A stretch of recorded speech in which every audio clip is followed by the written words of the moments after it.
ahora empiezo a grabar. Pero más o menos esa es la expresión que usa Jesús. Nosotros la leemos acá con el soy, se la veis, tenéis, y le ponemos cierto todo el color. Pero Jesús le está tirando la oreja bien fuerte a sus discípulos en el pasaje.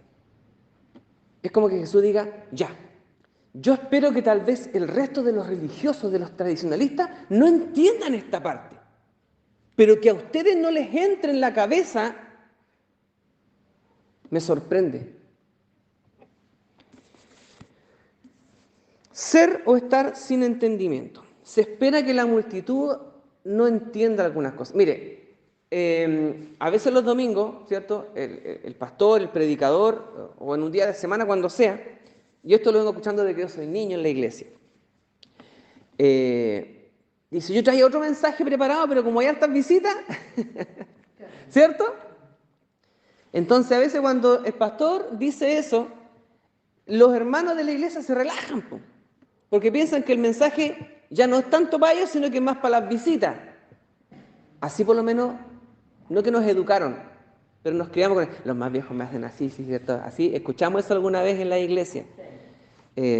Ahora, si usted decía, no, aunque fuera para la visita, yo igual escuchaba el mensaje, lo escuchaba así, y yo me hacía cargo de eso. Está bien, si usted era así, bienaventurados sois, pero yo no pensaba así.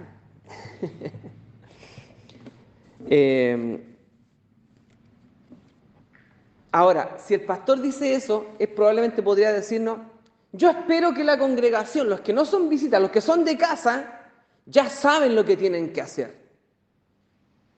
Por eso que la enseñanza se la voy tal vez a dirigir principalmente a las visitas. La congregación se da por enterada de lo que ya tienen que hacer, ya saben lo que tienen que hacer. Pero a veces la iglesia es como un vertito, no entiende, no le cae la teja, sin entendimiento. Es como que Jesús nos tiene que decir, no voy a usar la expresión que usé hace un rato atrás, ¿cierto? Pero decir, yo espero que tal vez la gente nueva, las visitas, no entiendan esta parte del mensaje, pero ustedes ya deberían. Por eso que cuando la palabra nos dice, el que sabe hacer lo bueno y no lo hace, es pecado. O sea, la definición original de pecado, que es fallar al objetivo, equivocarse en el objetivo, fallar el blanco, errar el blanco. Si ustedes saben hacer lo que hay que hacer, si tienen la cosa clara, si ustedes dicen amén en el sermón que el pastor está predicando, entonces yo espero que hagan lo que se espera de ustedes.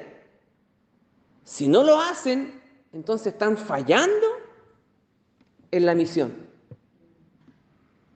Entonces a veces nosotros decimos pecado, sí, tal vez, ¿cierto? La palabra pecado no suena fuerte, pero no sé si es más fuerte decir, estás equivocándole medio a medio, con tus decisiones, con tu manera de reaccionar, con tus objetivos en la vida.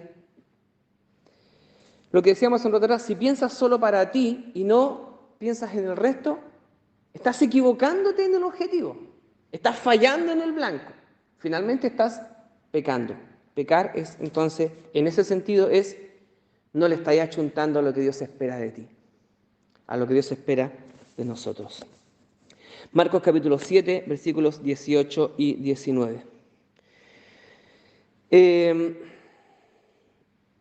Eso es por lo menos la parte de hoy que quiero rescatar. Como les digo, el pasaje es más largo y tiene mucha más enseñanza, pero nos vamos a concentrar en esa parte de no entender el mensaje de Jesús. ¿Por qué no entendemos a veces el mensaje de Jesús? ¿Por qué los discípulos no lo entendían? Ya, olvidémonos un poco de los discípulos. ¿Por qué nosotros a veces nos cuesta entender un sermón? ¿Por qué a veces nos resistimos a un sermón? Entonces, ¿cómo es, hermano Pablo, resistirse? Claro, a veces se nos está enseñando algo desde adelante, y lo que hemos dicho en otras ocasiones, cuando estamos de acuerdo, amén, Señor, habla nomás, Señor, y aleluya, y todo lo que sea. Pero cuando el sermón me pega a mí de alguna manera, yo me quedo callado. Y a veces no es que no entienda, sino es que me hago el desentendido, como que no es para mí. Lo que se está hablando no es para mí. Entonces probablemente, no sé si los discípulos estaban distraídos en ese momento cuando Jesús estaba hablando, diciendo, bueno, se lo está hablando tal vez, no nos lavamos las manos nosotros, pero lo que está haciendo Jesús es criticándolos a ellos. Nosotros no tenemos nada que ver. Pero Jesús dice en un momento, ojo, esto también es para ustedes. Ustedes también necesitan saber esto. Y si no se... Porque Jesús se dirige a la multitud y les dice, no es lo que... Entonces los discípulos de atrás como que estuvieron diciendo, amén, sí, hazlo nomás Jesús. No, los discípulos igual estaban colgados. Después le preguntan, ¿cierto? Como para callados. Le dicen, oiga maestro, ¿sabe qué? Lo que usted está explicando recién, a nosotros tampoco nos quedó muy claro. Entonces Jesús ahí donde dice, pero ustedes son... Y claro, yo creo que Jesús no lo dice con desprecio ni con el afán de humillar a sus discípulos, pero diciendo de alguna manera, muchachos, yo espero más de ustedes. Yo espero más de ustedes. Y resuenan las palabras de Jesús en ese sentido para mi corazón también, que en muchas ocasiones puede que frente a un sermón Jesús me esté diciendo directamente, Pablo, yo espero más de ti. Estás como quedando al debe con esto. Y en ese sentido yo entiendo que ninguno de nosotros, yo no me puedo relajar espiritualmente hablando. No puedo decir en un momento de mi vida, he llegado a una madurez espiritual en la cual me convierto en un espectador. Ahora que el resto siga adelante, llegó mi tiempo de descansar, de relajarme, sentarme ahí y escuchar sermones, alabar al Señor tranquilamente, ¿cierto? Mientras el resto hace la pega porque yo ya he cumplido, Señor. No me puedo relajar. Ninguno de nosotros ha sido llamado a relajarse todavía. Para eso queda tiempo, para algunos menos, para otros más, ¿cierto? Eso lo sabrá el Señor. Pero no es tiempo aún de relajarse. Y el relajo puede venir en ese sentido cuando pensamos que el mensaje no está dirigido a nosotros. Los discípulos no entienden en una medida porque se aferran a sus propias ideas de quién es Jesús o cuál es su mensaje. A veces nosotros nos aferramos a nuestra manera de pensar. Leía en la semana cuando... Bueno, esta es una discusión que nos puede dar para largo y podríamos tal vez tratarlo en algún momento en nuestras sesiones con la Tota.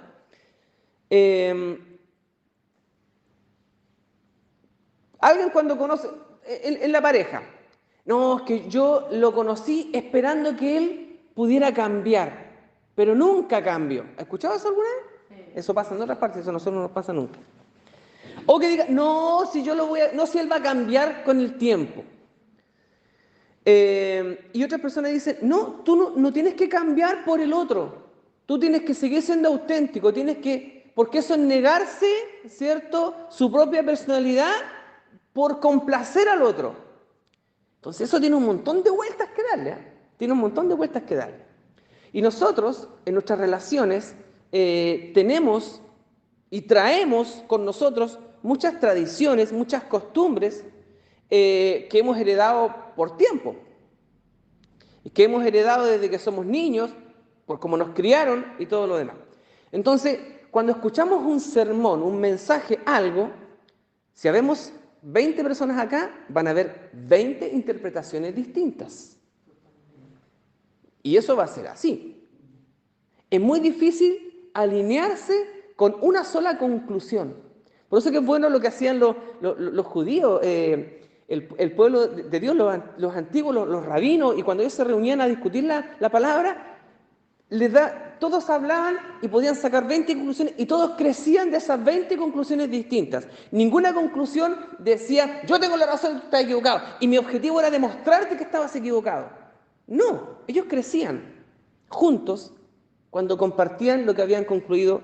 Bueno, esos son los que realmente se preocupaban de aprender del texto, no los que, como los fariseos que hacían, ¿cierto?, que ellos dictaban cómo debía leerse un texto y cómo debía interpretarse el texto.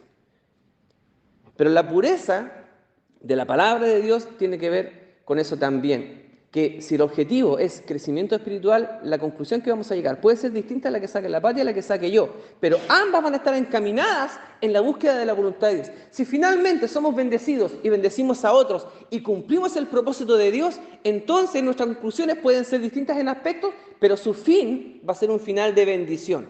Si al final del camino de la conclusión que sacaste tú y de la que saque yo no hay bendición, entonces ambos estamos equivocados. Si por el contrario, de la conclusión que llegamos muy distinta, al final hay bendición, hay buenas noticias, entonces ambas conclusiones pueden ser perfectamente correctas y compatibles, y no hay incompatibilidad entre ellas. Y esto, hermanos, es lo que a veces la gente que nos critica a los evangélicos, ¿por qué hay tantas religiones? ¿Por qué hay tantas? Que la evangélica, que la pentecostal, que la metodista, que la anglicana, que la... ¿Cierto? A veces la gente... El nombre, el título. Entonces, tenemos diferencias que son lógicas. O sea, de aquí, de los que estamos acá presentes, podrían salir 5 o 6 iglesias distintas, porque con pensamientos distintos. ¿Pero qué nos une? Al final hay buenas noticias para el que está necesitado. A mí no me gusta mucho la liturgia de la iglesia pentecostal, no me acomoda. Voy a un culto, ¿cierto? Me siento cómodo ahí, pero no me acostumbraría a estar todos los domingos en esa. Es una cosa mía. Otros tal vez les encanta y está bien. En cuanto a la enseñanza, tal vez no, la manera de enseñar que tienen es distinta y puede que me sienta un poco... Pero yo no podría decir, no, ustedes lo hacen mal, nosotros lo hacemos bien. Que fue la pelea que teníamos hace, yo creo que 30, 40 años atrás, cuando entre la iglesia evangélica y las bautistas, o sea, pentecostales y las bautistas había cierta rivalidad. Y unos defendían una parte, ¿cierto? No, nosotros defendemos la palabra de Dios, y otros defendían el Espíritu Santo, que en el fondo ambos tenemos el Espíritu Santo y ambos amamos la palabra de Dios. Hay enfoques que a veces, ¿cierto?, le dan más énfasis el uno que al otro, pero si al final del día el pueblo, la gente necesitada, no encuentra a Jesús, ambas iglesias, la bautista y la pentecostal, están equivocándose. Están sin entendimiento, no han entendido el mensaje de Jesús. Y nosotros a veces pensamos que el mensaje de Jesús es defender a pie juntillas nuestras ideas. Cuando la gente se está muriendo de hambre al lado, estamos más preocupados de defender nuestras doctrinas. Me encanta la doctrina, me encanta estudiarla, me encanta verla y revisarla. Y sé que tal vez no todos están llamados a entenderla así como a veces yo la entiendo, ¿cierto? Y me entusiasmo con eso. Pero sí sé que todos estamos llamados a ser de bendición, a llevar buenas noticias, a amar. Primer mandamiento, amar a Dios sobre todas las cosas. Y segundo, amar al prójimo como uno mismo. En esto consiste la ley y los profetas. Si todo lo que hacemos y construimos y concluimos y estudiamos y enseñamos y yo aprendo y me cabeceo, y si usted dice, oh, no me acuerdo de nada de lo que dijo el hermano Pablo. Mire, si no se acuerda de nada, no importa. Pero si al final del día usted es de bendición para su vecino, el propósito está cumplido. No pretenda entender como decíamos la semana pasada, las 20, las 40, todas las leyes espirituales, ¿cierto? Pero si al final del día somos de bendición, el objetivo está cumplido. Entonces yo puedo darme 1000 vueltas carneros explicando acá un pasaje, pero lo que de 1000 maneras distintas voy a decir siempre es eso, que al final del día tenemos que ser mejores personas, no para nosotros mismos, sino para aquellos que necesitan escuchar del Señor. Los discípulos están sin entendimiento porque no evalúan a Jesús en base a la palabra de Dios, sino en base a sus propios pensamientos. Quieren que Jesús se acomode a su manera de pensar. A veces nosotros buscamos que Jesús esté de acuerdo con nosotros. Por eso que insisto con el tema de los sermones, a veces cuando decimos amén y nosotros nos quedamos callados. Pero cuando no estoy de acuerdo con lo que Jesús dice, no, a mí me gusta esta parte de la Biblia, pero esta otra parte no me gusta mucho. ¿Le ha pasado eso? ¿A usted le gusta toda la Biblia? Sí, nos gusta la palabra del Señor, pero hay pasajes que me incomodan a veces. ¿O a usted no le incomoda ningún pasaje? Eso es tarea para la casa, ¿eh? Hay pasajes incómodos, hay pasajes que a veces nos hacen pensar, nos hacen decir, ¿qué quiere decir aquí? No que nos hagan dudar de nuestra fe. Yo no dudo en mi fe y tengo mi fe en Jesucristo, pero hay pasajes que a veces digo yo, ¿cómo está escrito esto aquí? No entiendo esta parte. Y por eso que me aferro a la enseñanza judía diciendo, no trates de buscar la quinta pata al gato. Como decíamos en otras ocasiones, si lees un pasaje y te causa confusión, léelo de nuevo. Si al final hay bendición, si al final hay evangelio, si al final hay buenas noticias, la conclusión va a ser la correcta. Como cuando yo me enzarzaba en mi mente con un montón de cosas que decía, pero la Biblia dice acá, y fueron 5.000, y después acá dice que fueron, bueno, ¿cuál es la correcta? En una dice que esta fue la que ungió los pies de Jesús y acá dice esta otra. Eran dos distintas. Ya no me preocupo tanto de esas cosas. Las estudio, las leo, las reviso, pero no me rompo la cabeza pensando en cuál será la correcta, porque ya perdí mucho tiempo en eso. Que también es lo que comentaba, he comentado en otras ocasiones, que comentaba con un colega en la fábrica, cuando me llegaba con preguntas raras, y yo buscaba como andaba, y me cabeceaba en la Biblia, buscaba un comentario, buscaba por aquí, buscaba por allá, me rompía la cabeza tratando de encontrar la respuesta para el día siguiente o los días siguientes, llevar una respuesta a esa persona. Cuando llegué a la conclusión y dije, este desgaste no sirve de nada. Yo le pregunté una vez, ¿cuál es la intención suya con tantas preguntas? Si la intención es encontrar a Jesús, bueno, vamos bien, po. Pero si su intención es simplemente hacer preguntas por hacer preguntas y satisfacer la curiosidad, eso no nos va a llevar a ningún lado. Porque yo puede que le llegue con la respuesta a una pregunta, pero la semana siguiente va a llegar con otra pregunta. Y yo voy a seguir desgastándome y gastando mi tiempo y sufriendo por encontrar una respuesta a esa pregunta de esa persona. La creación fue, ¿y cómo si la luz sea la luz, pero el sol lo creó a tal día? ¿Cómo es la cosa entonces? Y la gente empieza con preguntas como esa, ¿cierto? Y uno se empieza... O querer explicar el Apocalipsis. O querer explicar Apocalipsis. Personas que no conocen al Señor. Entonces, cosas como esa a veces no... ¿Cuál es el objetivo final? Si al final del día, querido amigo o colega, no hay buenas noticias para usted, entonces estamos perdiendo el tiempo. Entonces una vez me acuerdo que le dije, usted me hace muchas preguntas, pero no me ha hecho la pregunta fundamental. Esa es la que está evadiendo. Entonces, no entender a Jesús a veces tiene que ver con que estamos aferrados a nuestra manera de pensar y sacar nuestras conclusiones. Mire, a veces me ha pasado también que frente a un sermón, está tan bueno el mensaje, yo no me quiero perder ni un minuto del sermón. Y a veces he tomado mucha agua y tengo ganas de ir a lavarme las manos. Pues tomar mucha agua. Digo, me voy a aguantar hasta el final para poder escuchar el resto. No me quiero perder ni un trozo del sermón. Pero eso es una cosa mía, muy personal mía. Y a veces también sé que tengo lagunas en el sermón, que escucho el sermón, pero de repente el pastor pregunta algo y yo estoy volando para cualquier lado. Como que en algún momento me desconecté del mensaje y me cuesta volver a tomar el hilo. Ahora, yo podría decir, echar la culpa al diablo, que el diablo me distrae. ¿Cierto? Y a veces soy yo que como que me resisto a aprender. Y veo esa resistencia también en los discípulos de Jesús. No fue tan solo en esta ocasión. Hubo muchas ocasiones en las cuales los discípulos quedaron así, marcando ocupados con lo que Jesús hablaba. No lograban conectar con lo que Jesús quería enseñar. Yo he pensado y también he estudiado la actitud de los discípulos antes de que Jesús muera, sea crucificado, resucite y ascienda a los cielos, a la actitud que hay después de eso. ¿Se da cuenta el cambio radical que hay en muchos de ellos? Cuando tuvieron que hacerse cargo, cuando Jesús ya no estaba, ¿cierto? Ellos están ahí diciendo, Señor, ¿pero qué va a pasar con nosotros? Y cuando Jesús se va, no es que las cosas fueran más fáciles, pero se dieron cuenta de lo que Jesús decía era verdad. Y les cayó la teja. En ese momento, cuando Jesús se va del lado de ellos se hacen cargo. Mire, desde chico mi papá me ha enseñado buenos modales. Ahora se me olvidaron todos. No, pero de niño siempre me decía de no sorbetee cuando esté tomando líquidos, que no se escuche eso, ¿cierto?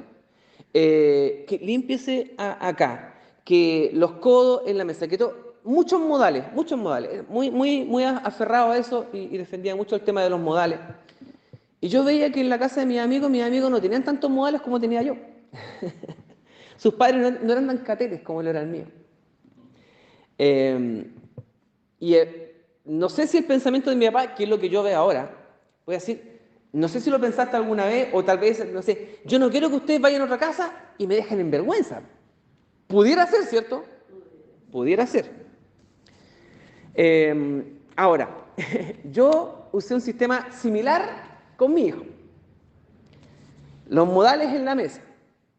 Con una metodología distinta a la de mi papá, pero le enseñaba modales. Entonces a veces yo veía que en la casa no practicaba los modales. Po. Entonces decía, cuando hay otro lado me dejan en vergüenza, va a decir, este chico no tiene modales, sus padres no le enseñan nada. Me ha tocado que cuando he estado con otros padres de amigos de Marcelo, bueno, ahora ya está más Lolo, pero cuando era más chico, y me hablaban de lo educado que era él. Entonces, sí, claro, cuando está conmigo, abusan. Abusan en el sentido que él, no sé si por provocación, por qué será, después la vi que me dice de repente, él está en su casa y está cómodo, pero cuando va a otro lado, él se acuerda de todo lo que tú le dijiste. Y yo he comprobado que así es. Entonces,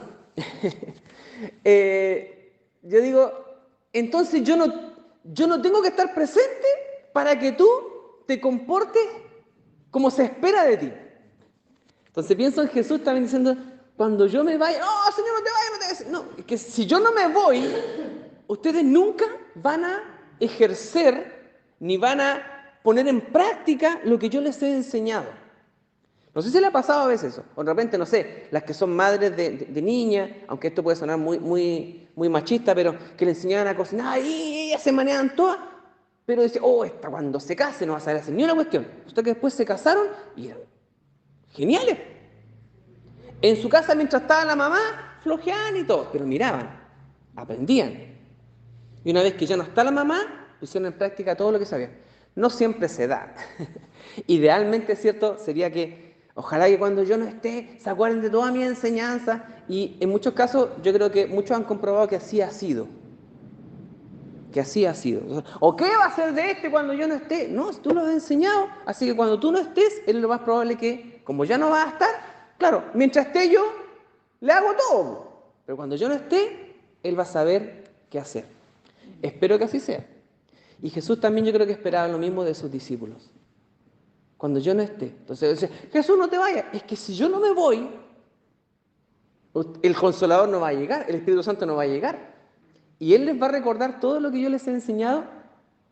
Entonces, cuando yo veo la actitud de los discípulos, una vez que Jesús se va y asciende, y veo la obra del Espíritu Santo en los corazones y en las vidas de ellos, ¡qué cambio tan tremendo! Entonces, ¿será un cambio mágico?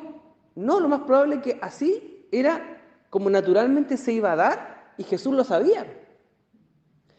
Ahora, cuando Jesús le dice, ¿también estáis vosotros sin entendimiento? Yo creo que el maestro sabía que era cosa de tiempo para que sus discípulos se dieran cuenta y tomaran el toro por las astas o tomaran las cosas, ¿cierto? Diciendo, el maestro ya no está, es hora de hacernos cargo. Bueno, hermanos, Jesús no está con nosotros presente de cuerpo hoy con nosotros, pero tenemos su Espíritu Santo. Entonces, también como los discípulos nosotros deberíamos decir, nosotros nos hacemos cargo. Porque esa es la idea de Jesús, que nosotros nos hagamos cargo.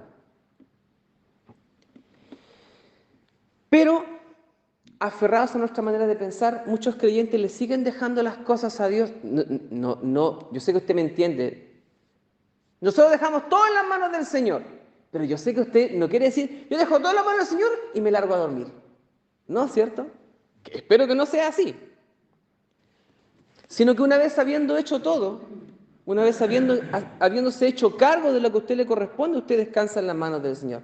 Lo que decía en otras ocasiones también, cuando a veces no he estudiado en todo el año, hermano, oren por mí porque tengo que dar una prueba, pero no he estudiado nada, así que oren por mí porque tengo que salvarme.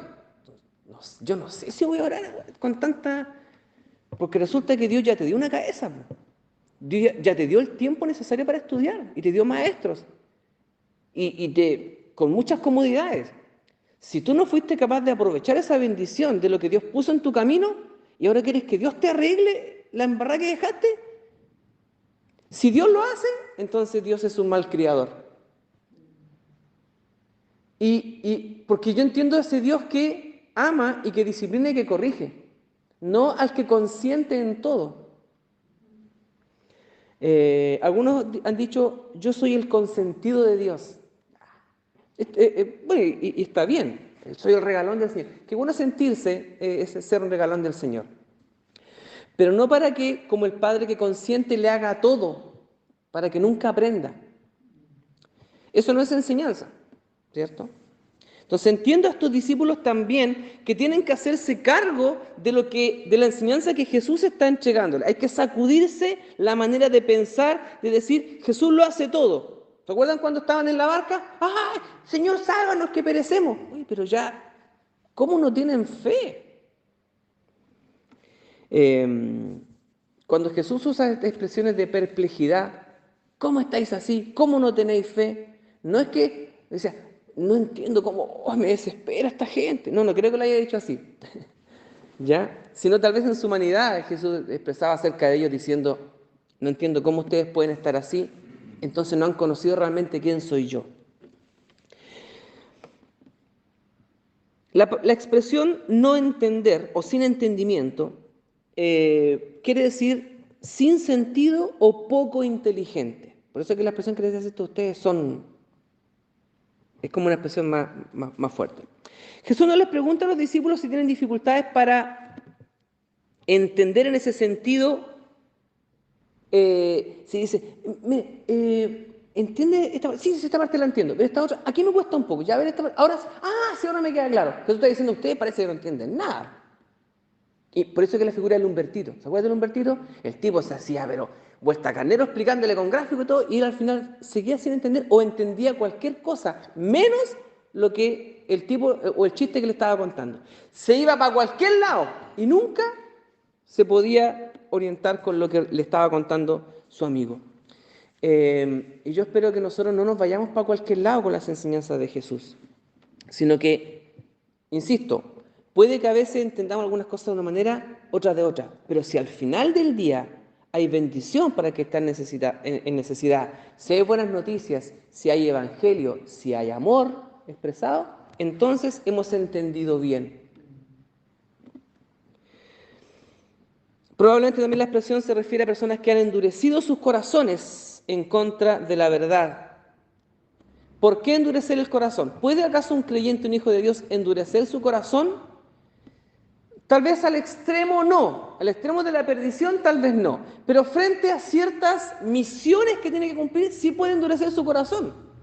Es como cuando el pastor nos dice de adelante en un sermón, hermanos, esto es lo que hay que hacer, esto es lo que Dios quiere de ti. Y yo estoy así resistiéndome. Por ejemplo, te muestra un botón, que creo que es uno de los ejemplos más clásicos que se da a veces. Cuando nos resistimos a perdonar, muchos creyentes, hermano, en otra iglesia, acá no, pero en muchas iglesias y hay, pero yo no me atrevería a entregar algún porcentaje, pero hay una enorme cantidad de cristianos, de hijos de Dios, que tienen serios problemas con el perdón. Y cuando desde el púlpito se predica del perdón, se resisten y se resisten. Ahora, hay otros pecados que tal vez se predican en los cuales yo me resisto. Ese es un ejemplo que estoy dando porque es el que me viene más a la mano y el que todos podemos entender. Pero hay otros ejemplos más también. Pero frente a un sermón, hermanos, a veces nos resistimos. Nos resistimos y nos resistimos. Con esos sermones incómodos. ¿Ya? Por ejemplo, aquí lo voy a dejar dando bote nomás y algún momento lo vamos a conversar de nuevo. Estos son temas que salen cada tantos años en las congregaciones. Con respecto a los roles en el matrimonio.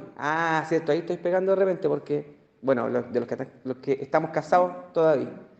Pero ahí en la iglesia, hermano, le aseguro que hay serios problemas en cuanto a la comprensión de esos pasajes.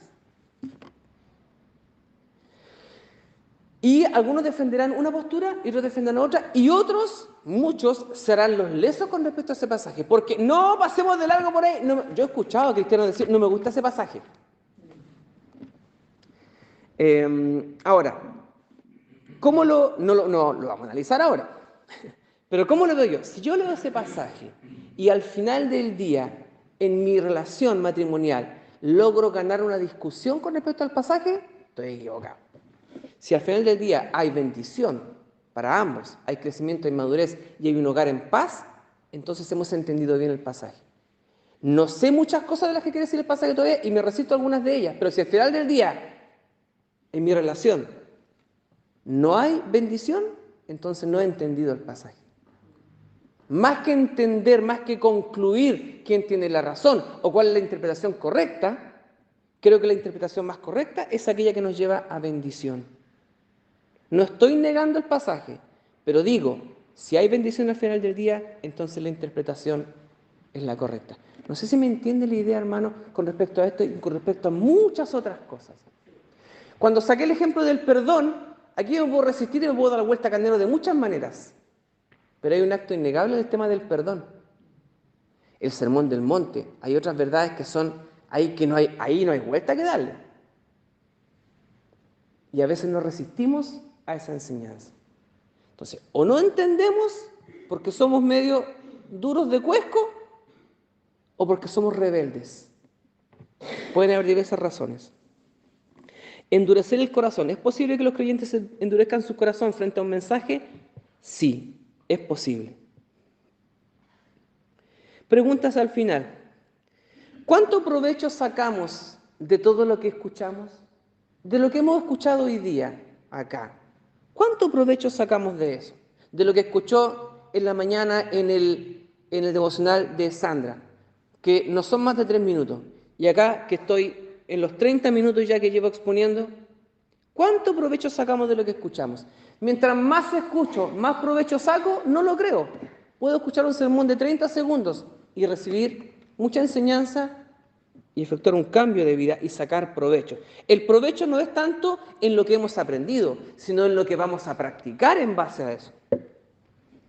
Porque la segunda pregunta es esta: ¿cuál es el fin último de esta enseñanza que hemos recibido hoy? ¿Cuál es el objetivo de la enseñanza que hemos recibido hoy?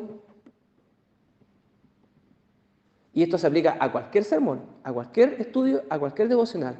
¿Cuál es el final? ¿Cuál es el fin? ¿Cuál es el objetivo de la enseñanza que hemos recibido?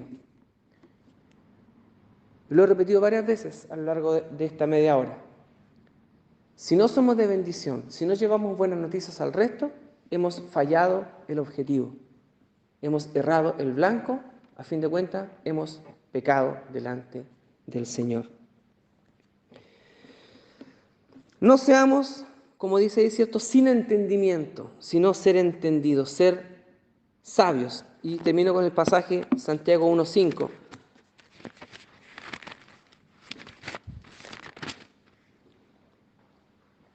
Y si alguno de nosotros tiene falta de sabiduría o es medio duro de cuesco, pida sabiduría a Dios. Él le da a todos y no es mezquino con la sabiduría del Señor, da abundantemente a quien se la pida. Para finalizar, una vez un predicador lo decía de la siguiente manera: mucha de la sabiduría que adquirimos en el camino es a través del sufrimiento. Repito, mucha de la sabiduría que adquirimos en el camino de nuestra vida es a través del sufrimiento. ¿Quiere alguien sabiduría? ¿Quiere usted ser sabio, no? Inevitablemente vamos a tener que sufrir en el proceso. Entonces alguno podrá decir, prefiero quedarme así como estoy nomás. No por mucho leer la Biblia no vamos a ser más sabios. Muchas cosas llegan inevitablemente con el tiempo, con la experiencia, con las caídas, con los porrazos, con el sufrimiento. Pide la sabiduría a Dios, pero no es con una varita mágica, no es ¡pum!, eres sabio de la noche a la mañana. Entonces que dice, no, yo no quiero sabiduría. Probablemente te vas a ahorrar muchos problemas, hermano, hermana. Podría decir alguien, ¿cierto? Entonces, no es con engaño, pero el desafío de Santiago, y Santiago era directo para decir las cosas, ¿cierto? Y cuando manda una oferta de esta naturaleza, no la está tirando así como al voleo nomás. Pide sabiduría a Dios, no hay problema, si Dios la da en abundancia. Pero el costo es alto. El costo es alto. Creo que probablemente los más sabios de esta tierra son los que tal vez más han sufrido más han padecido, pero han sabido salir a flote. Y eso los vuelve más sabios. Entonces, bienaventurados los sabios de entre nosotros, porque probablemente mientras más golpeados han sido, han aprendido más. Ahora, hay algunos que ni a golpe entienden, pero eso ya es para otro sermón. Amén, solamente hasta aquí por hoy.